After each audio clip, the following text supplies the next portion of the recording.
Hey Bible readers, I'm Tara Lee Cobble, and I'm your host for the Bible Recap.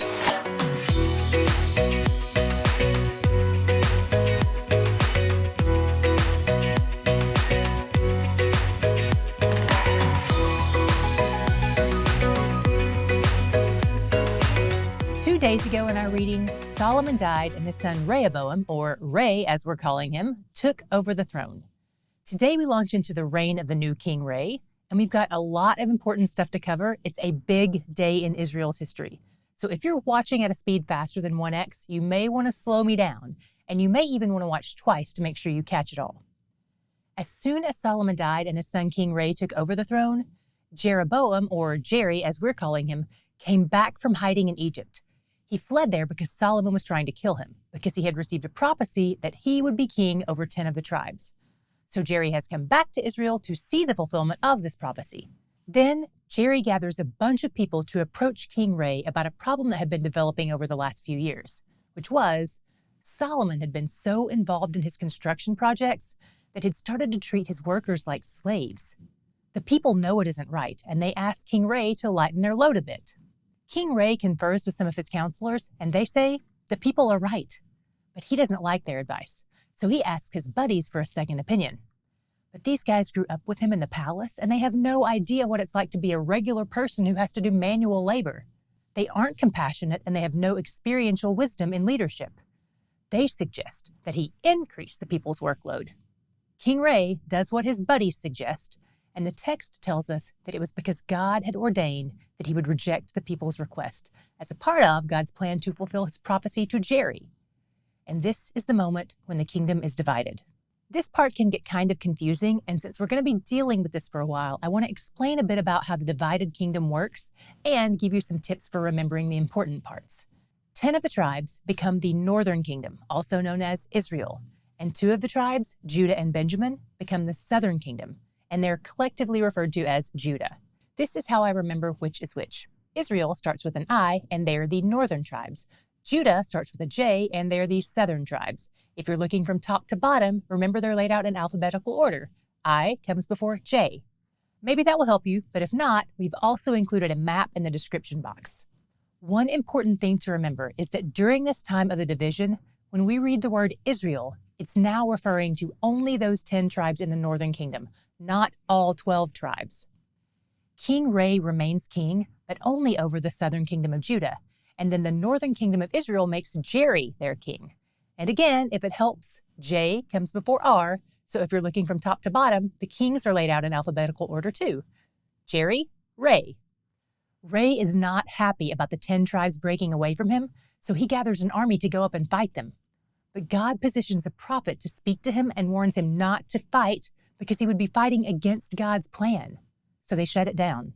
In the meantime, Jerry moves up north, but he feels threatened because he realizes that the people in the northern kingdom are probably still going to travel down to the southern kingdom to make their sacrifices to God.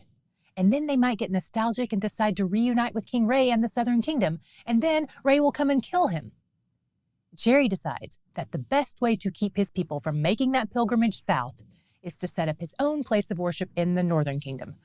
Brilliant idea, right? Also wicked. He sets up 2 altars, one at Bethel, which used to be the religious capital before Jerusalem, and one at Dan. Jerry decides to make, 2 golden calves, and sets one up in each city. I feel like I know where this is going, don't you? He sets up his own temples, appoints his own non-Levite priests, establishes his own days for feasts and sacrifices, and just generally does whatever he wants without any regard for God, simply because he's afraid of losing power. Fear will drive you to unholy ends. Chapter 13 gets kind of crazy. A man of God shows up to rebuke Jerry. Jerry is not having it. He points at the man and orders him to be killed, but even then his hand immediately withers. Then the altar is torn down just like the man said would happen. The man prays for Jerry and his hand is restored. Jerry tries to win the favor of this obviously powerful man, but the man remains resolute. Word of all this reaches an old prophet who lives nearby, and he goes to track down the man of God. He lies to him and says, "God told me you're supposed to come have dinner at my house." First of all, that sounds like a serial killer. Second, the prophet really is a prophet, not a serial killer, And he tells the man of God he made a terrible mistake by listening to him instead of God, and that the punishment is death. As it turns out, the prophet is right, and the man of God is killed by a lion on his way home that day. The moral of the story is to obey the voice of God, not the voice of man. Despite all that has happened, King Jerry keeps worshiping at the high places and keeps ordaining any old rando as a priest. He isn't repentant. That major obvious sign God gave him of a withered hand and a healed hand, those weren't enough to change his heart. Then Jerry's son gets sick, and now Jerry knows they need real help, not metal livestock. He sends his wife in disguise to see Ahijah. That's the prophet who tore his clothes and gave 10 pieces to Jerry when he prophesied that Jerry would be king. Ahijah is old now and can't see very well, but before Jerry's wife even arrives in her disguise, God gives him a heads up that she's on her way. When she arrives, he calls her out, and then he has terrible news for her. Their son will die. Like his promise to David, God's promise to Jerry was contingent upon obedience. Since Jerry doesn't follow Yahweh, Yahweh takes the kingdom from him, and he suffers the consequence of his sin, just like David did. Jerry's sin hurts so many other people. We never sin in a vacuum. Our sin always impacts others. Jerry dies, and he's succeeded by his son Nadab. Meanwhile, back in the southern kingdom of Judah, Ray is still reigning, but things aren't going well there either. They're sinning too, setting up high places and pillars and male cult prostitutes. The division between the two kingdoms persists, and after Ray dies, his son Abijam takes his place. A lot happened in today's reading. Where did you see your God shot?